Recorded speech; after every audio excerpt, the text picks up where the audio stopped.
So what do coffee, mushrooms, and the latest nootropic supplement have in common? I didn't use any of these things to trick my brain to do hard things. So how did I do it? I asked this mind-blowing question. How can I trick my brain to not only do the hard things, but to actually like it and make it feel effortless? And for the majority of my life, I've struggled staying consistent at the gym. And more specifically, it was staying consistent with my jiu-jitsu training. My morning jiu-jitsu mornings would look something like this. Rash guard, check. Mouth guard, check. Ear guards, check. Cup, who the heck wears those things anyways? All right, I think I got everything I need for tomorrow's session. Get out of bed now, you lazy. Get out. Why do I torture myself with these 6 a.m. classes? Well, I have about 30 minutes, so if I hit snooze, sleep for 15 minutes, I'll rush out of the house and I'll still have plenty of time.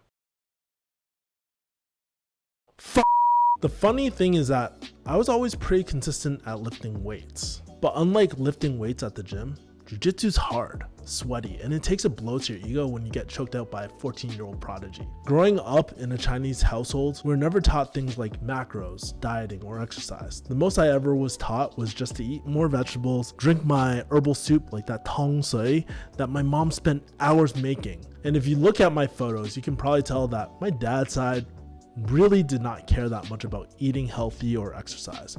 I remember how I used to feel so frustrated about my weight, and more importantly, how insecure I felt because my family members would just call me Fei Zai, which means fat boy in Cantonese. There was literally a point in my middle school where I would literally sit in front of the mirror asking myself, why am I so fat? Just kidding, I still do that. But it wasn't until high school when I started roaming the bodybuilding.com forums, worked at GNC, where I really started learning about macros or strength training or programs. And as I was getting more into it, I remember my dad giving me a really hard time about wasting money going to the gym because it was too expensive. But being the rebellious teenager I was, I would go into Chinatown and started training Kung Fu. And it was a big part of my life for a long time until I had to train for my first full contact tournament. And at the time, UFC was starting to become bigger, and I asked myself, what happens if I get taken to the ground? And that's when I started learning about BJJ and started submission, grappling, and wrestling. Eventually, I got to train at the world famous 10th Planet Jiu-Jitsu HQ where Eddie Bravo teaches, and I got my blue belt from him. Even though I love Jiu-Jitsu, the one thing I had trouble was going to the Jiu-Jitsu gym consistently. At first, it was really hard balancing Jiu-Jitsu, powerlifting, Muay Thai, yoga, and my pharmacy work schedule. And if you know anything about LA traffic, leaving at the wrong time could mean spending an extra 2 hours in traffic. Sometimes I'd be late and I would tell myself, I don't want to be that guy who just walks in late. This cycle of missing training would sometimes go on for days or even weeks, but I always found myself going back. After another week of guilt, I would try to get in the groove and try to hype myself up again to go to the gym again. And whenever I did come back, it felt like all the progress was wiped away. I gained weight, my technique was off, my flow was off, and suddenly I couldn't remember my jiu-jitsu game anymore.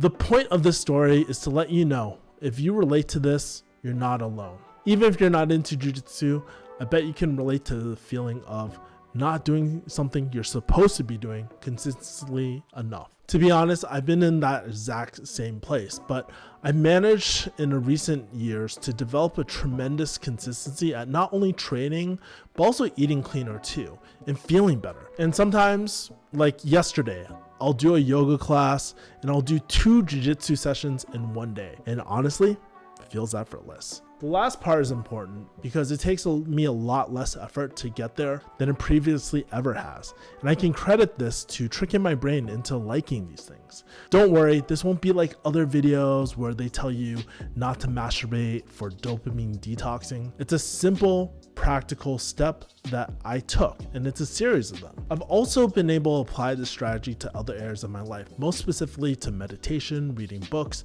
doing sales calls for my business, and shooting YouTube videos like this. If you think about it, the best things in life are the things that are difficult and require effort. For me, some of the most fulfilling things in my life was starting a business after years of studying digital marketing, graduating and becoming a pharmacist, or finally go on a date with your high school crush that you met on Zanga, or maybe getting that flashy submission during jiu-jitsu class. And the least enjoyable things are often the easiest things in life. I mean, is anyone really proud of getting in credit card debt, gaining 20 pounds, eating ice cream and junk food, living at your mom's house when you're 33, or wasting 3 hours just on the hub? Not really. No one's really proud to say those things. What I've learned is that I needed to love the daily discipline of going to battle every single day and finding pleasure and fulfillment in the things in the present moment for its own sake. If you're able to do this, then that's a happy place.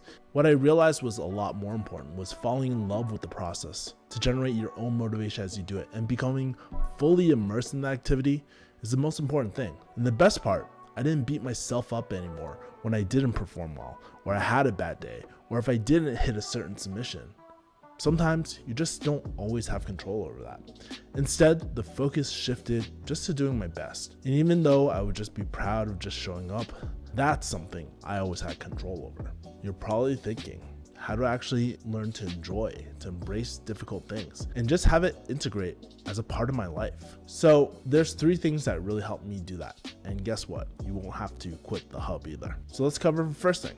Number 1, avoid survival state. So number 1 is to make sure that I'm operating from an executive state versus a survival state. So did you know at any given moment, your brain is either in one of these 2 states? The research has actually shown for about 70% of our adult lives, we're actually in our survival state, which prevents us from accessing our highest level creativities, innovation, and performance. And survival state is often found to be the root cause of stress, anxiety, overwhelm, and burnout. Basically, survival state doesn't really make us feel that great. Have you ever experienced a time where you set a really aggressive goal and lost motivation when things just didn't work out? For me, I remember seeing the first time I saw an Imanari roll into an inside heel hook from my friend Marvin from 10th Planet Dark Arts. I was really mind blown at the time. And I told myself, not only am I gonna learn this, but I'm gonna hit this every single jiu-jitsu roll. So what happened?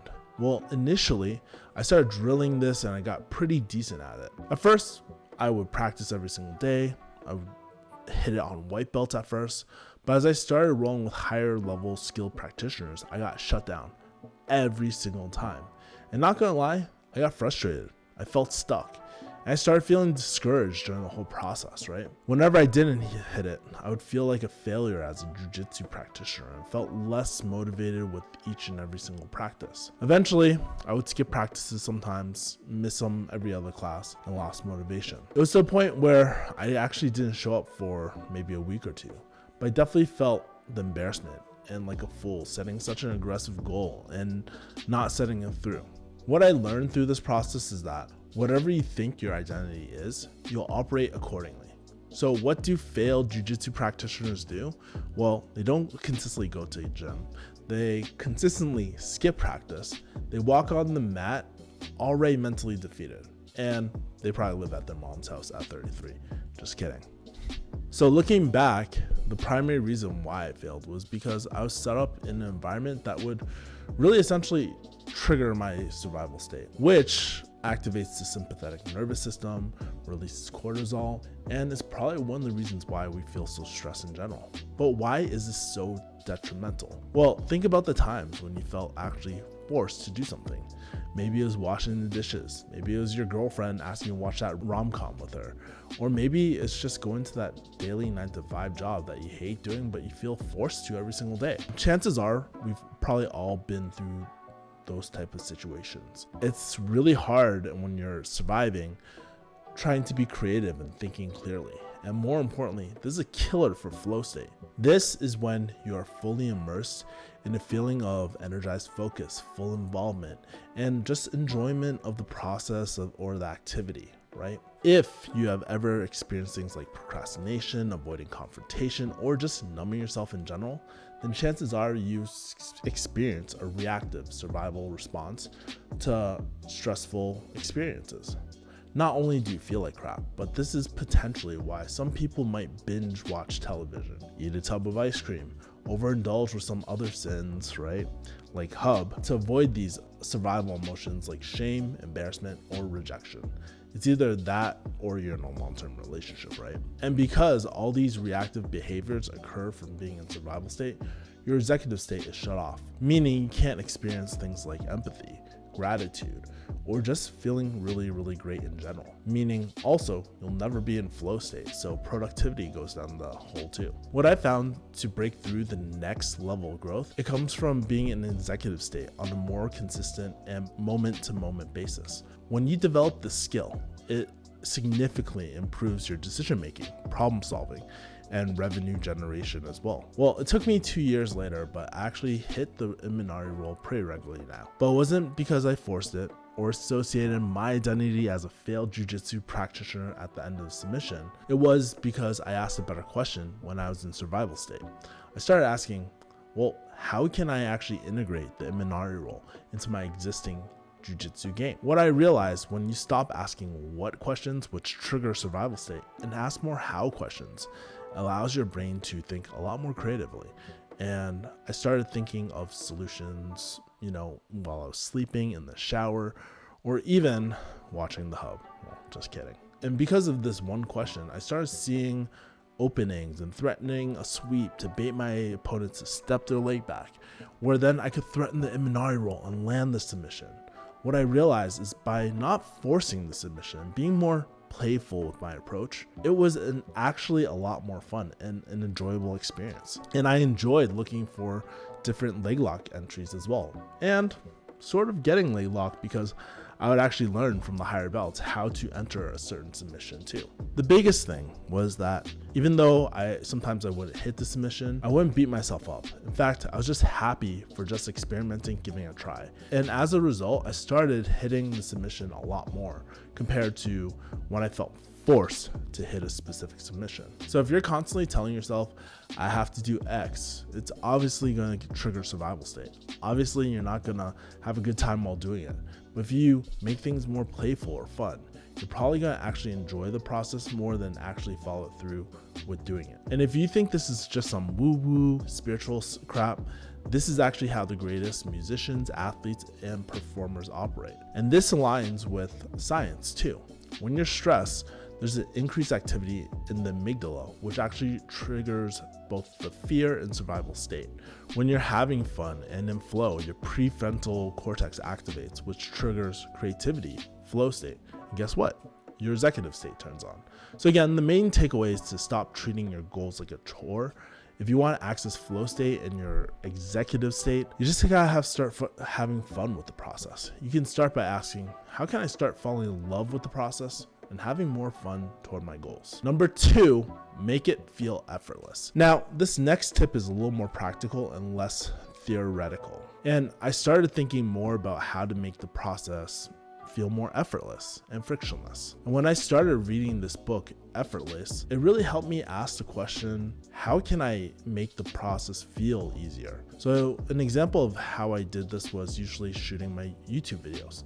In the past, it would take me 15 minutes to break out the tripod, set up my camera, set up my lights, and clean up my room so it didn't look like crap. What I found was that this process of setting everything up, putting everything away, was a major reason why I honestly did not shoot as many videos. So what did I do? Well, I set up my environment to make it easier. Rather than set up everything whenever I wanted to shoot, I set up a part of my room, like this set that you see, that was always ready to shoot. Meaning, all I have to say, Alexa, turn on Battle Station 1, and I'm ready to go to shoot my videos. I've done the same thing with leaving a book on my desk, or vacuuming my room by investing into a Dyson animal vacuum and leaving it by the entrance of my room.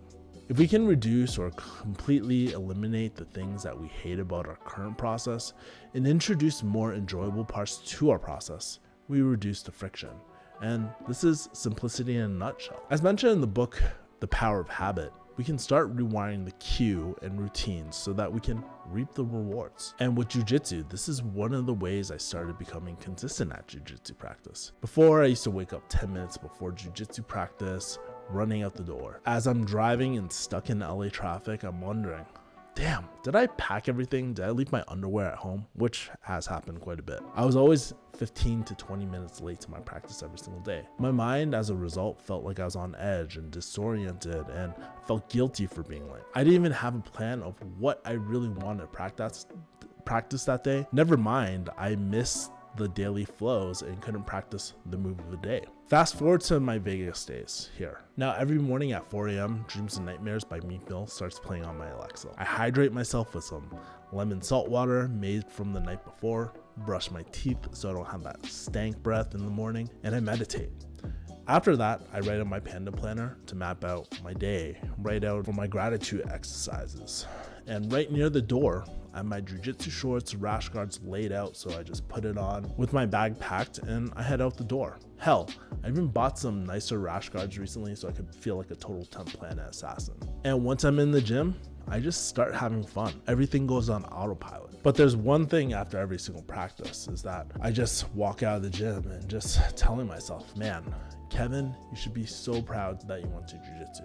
To be honest, sometimes I'm still late. Like this morning, I was probably about 10 minutes late to jiu-jitsu, 15 minutes late, which was really bad. But the point is, I'm way more consistent than the before or even a few months ago.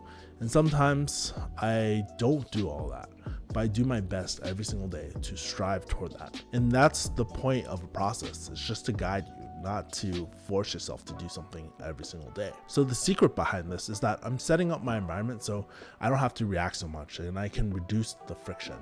I make everything RTG or ready to go. And as a result, it helps me stay in my executive state versus survival state, which is what we talked about earlier.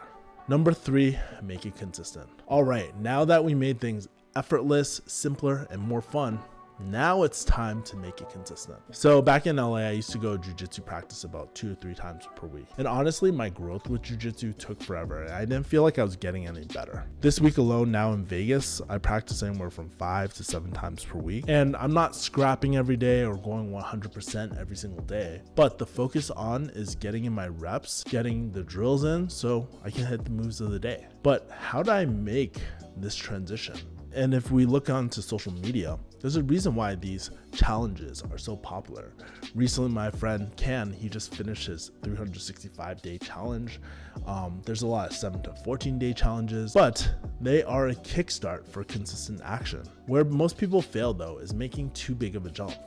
In The Power of Habit, BJ Fogg talks about starting to floss one tooth if you want to build up a flossing habit. It's way more simpler and less intimidating than flossing every single tooth in the mouth. And hell, if you have floss in your mouth, knowing hell are you just gonna just floss one tooth? When you're there, you're gonna floss the rest.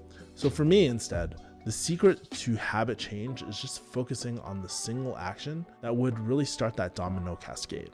And for jiu-jitsu, it just means showing up to practice. That is what your coach is there to do. They're meant to kind of guide you through practice. And so when I showed up, it just made everything easier. In fact, just showing up was so much harder than actually going to practice and doing jiu-jitsu. And so one week, when I was ready, aka going through a breakup, I told myself, you know what, I'm gonna respect myself, I'm gonna respect my goals, I'm gonna go 5 times this week. It wasn't indefinite, but it was just this week.